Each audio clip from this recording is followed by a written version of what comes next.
8 दिसंबर 2024 को बशार बरहूम अपनी मौत की खबर सिंकराटे 30 साल मुसनफ होमने कभी असद के दौर हुकूमत की हमायत की थी। अब वह एक शामी जेल में मौत के करीब थे, लेकिन किस्मत को कुछ और है मंजूर था। बागियों ने जेल पर हमला किया तो बरहूम के जेलर भाग गए। उनके सेल का दरवाजा खुला मौत के फरिश्ते के लिए नहीं, बल्कि इनकलाब के हिंगामे के लिए।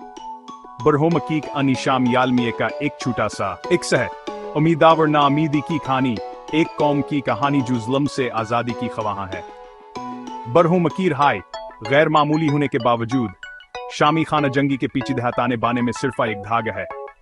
बशारुल असद के जवाल को समझने के लिए हमें वक्त में पीछे जाना होगा, एक ऐसी कौम के नक्श दम पर चलते हुए जो अपने नेश नाख्ता और तकदीर से नब्बड़ दाजमा है।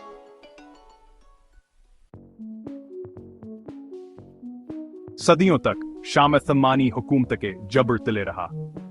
कभी ताकतवर सल्तनत अब अपनी आखिरी सांसें गन रही थी, सिर्फ जुल्म मुस्तमावर जमूद का शिकार थी। ताहम पहली जंग अजीम ने पुराने निजाम को तोड़ दिया और उसके साथ शाम पर आसमानी गिरफ्त भी ढेली पड़ गई। फतहियाबी वर्पी ताकतों ने जंग के माल गनीमतों को बांटने के लिए बेचैन शाम को फ्रांसीसी मैंडेट के तहत रख दिया।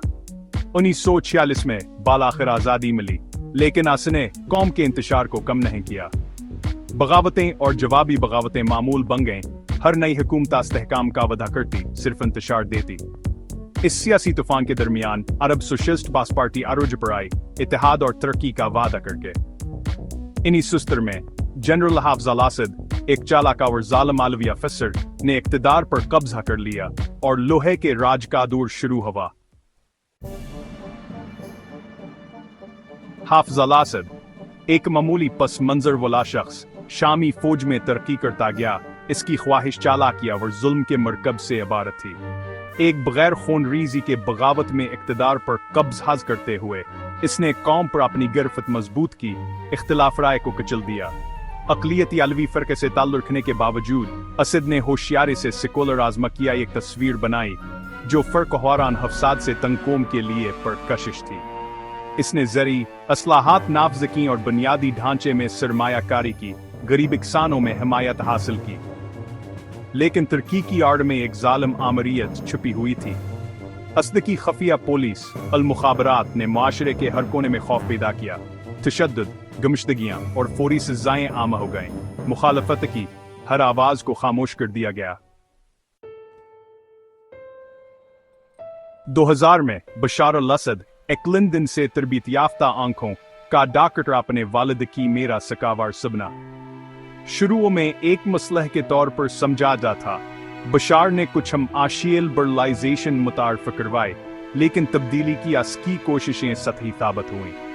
बदअनवानी पंपी, एक छोटे से अशराफिया को अमीर बनाया जबकि बेरोजगारी बढ़ गई, खास तौर पर नौजवानों में।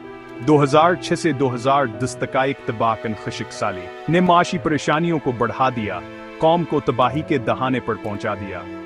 जैसे जैसे अदमातमीनान बढ़ता गया, बशार अपने वालिद की आमरीत वाली किताब पर कायम रहा। इसके सिक्योरिटी फोर्सेस हमेशा मौजूद और हमेशा चौकस, इख्तिलाफ राय के हर इशारे को दबा देती रहे। धमाके का मरहला तैयार था और चिंगारी जब आई तो वह का गलगा देगी। सेक्शन 5 तब्दीली की हुआएं अरब बहार शाम पहुंच गई। 2010 में इनकलाबात की एक लहर, जिसे अरब बहार कहा जाता है, मशरक़ व सतह में फैल गई। तीवंस से मसर तक तवील अरसे से मजलूम आबादियात ठखड़ी हुई, आज़ादी और जमहूरियत का मुतालबा करके। शाम ने भी तब्दीली के झटके महसूस किए। मार्च 2011 में जनूबी शरदर में नौजवानों के एक गिरोह ने खुते में रोनमा होने वाले वाक़यात से मुतासिर होकर इस स्कूल की दीवार पर हुकूमत मुखालिफ नेरे लिख दिए। इनकी गिरफ्तारी और मबीन तशद्दुद ने एहतजाज का तूफान बर्पा कर दिया। बशार तीवंस और काहिर हमें अपने हम मनसबों की तरह एक खतान इंतखाब का सामना कर रहा था, असलाह या जबर। इसने मोखर जिक्र का इंतखाब किया। टैंक सड़कों पर निकल आए, नहते मुजाहिरीन पर गोलियां चलाएं, जनाजों पर पाबंदी लगा दी गई, गम को नाफरमानी में तब्दील कर दिया गया। सेक्शन इंतशार में नजूल शामी खाना जंगी का आगाज। जैसे जैसे बशार की सख्ती बढ़ती गई, वैसे वैसे हिज़्ब इख्तिलाफ बढ़ती गई। शामी फौज के बागियों ने फ्रेसरीन आर्मी बनाई जो हुकूमत का तख्ता हाँकने के लिए पुरअज़्म थी, जो पुरअमना एहतजाज के तौर पर शुरू हवाई को वहशियाना खाना जंगी में तब्दील हो गया। शहर में दानजिंग बन गए, कदीम खंडर अतमलबे में तब्दील हो गए। हस्पताल और स्कूल जो कभी महफूज पना गाहें थीं, निशाना बन गए। हलाकतें बढ़ती गईं, हर हलाकत तशद्दुद के चक्कर को हवा देती रही। इंतशार के बीच इंतहा पसंद गिरोह मौका को भांपते हुए शाम में जमा हो गए। दाइश, एक वहशी जहादी तंजीम, ने एक खिलाफत कायम की, मुल्क के वसीया हिस्सों पर अपना दहशतगर्द आजम सल्त किया। सेक्शन 7 एक मकसमत दुनिया बैनुल अक़वामी खिलाड़ी और प्रॉक्सी जंगें। शामी खाना जंगी जब अपने आप में एक आलमी थी, इलाकाई और आलमी ताकतों के लिए एक प्रॉक्सी जंग बन गई। रूस दमिश्क में अपने इत्तेहादी को मजबूत करने का ख्वाहां असद की हुकूमत को फौजी इमदद फराहम करता रहा। ईरान अपने असर व सुख को बढ़ाने का मौका देखकर असद की अफवाज को मजबूत करने के लिए हथियार और जंग जो भेजता रहा। हिज़्ब अल्लाह लबनानशी मिलिशिया इस्तिसाद में शामिल हो गई, जिसने तनाज़े में पेचीदगी किया इकावर पर तशामिल कर दी। दूसरी तरफ अमरीके असद की बर्बरियत से महताता और ईरानी असर व सोख काम काबला करने की कोश में शामी हिज़्ब इख्तिलाफ को महदूद मदद फराहम करता रहा। तुर्की शमाली शाम में कर्दों के मौजूदगी से खौफजदा होकर अपनी कार्रवाइयां शुरू कर दें। सेक्शन 8 जुल्म का साया केमियाई हथियार और तशद्दुद के कैंप। जैसे जैसे जंग जारी रही, असद की हुकूमत ने इंतहाई मायूस कन इक़दामात का सहारा लिया। 2013 में दुनिया ने खौफ से देखा जब सारिंगीस, एक महलका असाबी एजेंट, दमिश्क के मज़ाफ़ाती इलाके गोथा पर बरसाई गई, जिसमें सैकड़ों अफराद हलाक हुए, जिनमें बच्चे भी शामिल थे।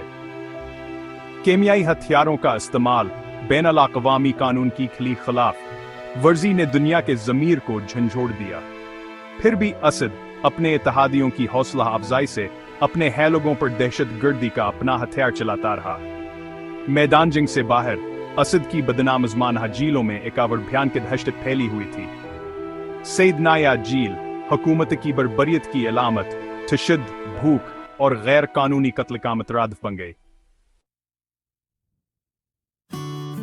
सेक्शन 9 एक्निया सफर असद का ज़्वालावर शाम के लिए उम्मीदें। साल 2024 ने शामी तनाज़े में एक ज़बरदस्त तब्दीली दिखी। रूस यूक्रेन के साथ आपने जंग में फंसकर असद के लिए अपनी हिमायत कम कर दी।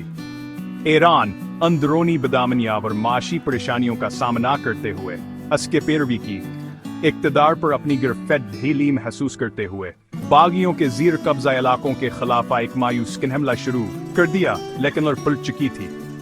बागियों ने नई बीनाला अक़वामी हिमायत से तक़वियत पाते हुए हमले को पसपा किया और एक जवाबी हमला शुरू कर दिया। 8 दिसंबर 2024 को बागिया फ़ौज दमिश्क में दाखिला हुई, जिसने असद के दौर हुकूमत के खात्मे का इशारा दिया। आमर असकी किस्मत गैर यकीनी मबीना तौर पर मुल्क से फरार हो गया। एक टूटा हुआ और बिखरा हुआ मुल्क छोड़कर जैसे जैसे धोल बीटती है, शामाय एक गैर यकीनी मुस्तकबिल का सामना कर रहा है। अबूरी हुकूमत हिज़्ब इख्तिलाफ के गिरोहों के इत्तेहाद की क़ियादत में जंग से तबाहशुदा हुकूमत की तामीर नू के मुश्किल काम का सामना कर रही है। चैलेंजेस बहुत ज़्यादा हैं। मिलिशिया को गैर मुसलह करना, लाखों महाजरीन को दोबारा आबाद करना, बुनियादी खदमात फराहम करना और एक गहर आई से मुनक़सिम माशरे के ज़ख्मों को मंदमल करना। फिर भी खंडरत के बीच उम्मीद है। असद का ज़वाल शामी अवाम के लिए एक तह इनकी हमतावर लचक का सबूत है। आगे का सफ़र तवील और मुश्किल होगा, लेकिन बीना लाक़वामी हिमायत और इंसाफ़ और मुफ़ाहिमत के अज़्म के साथ शामा एक रोशन मुस्तक़बिल का ख्वाब दिख सकता है।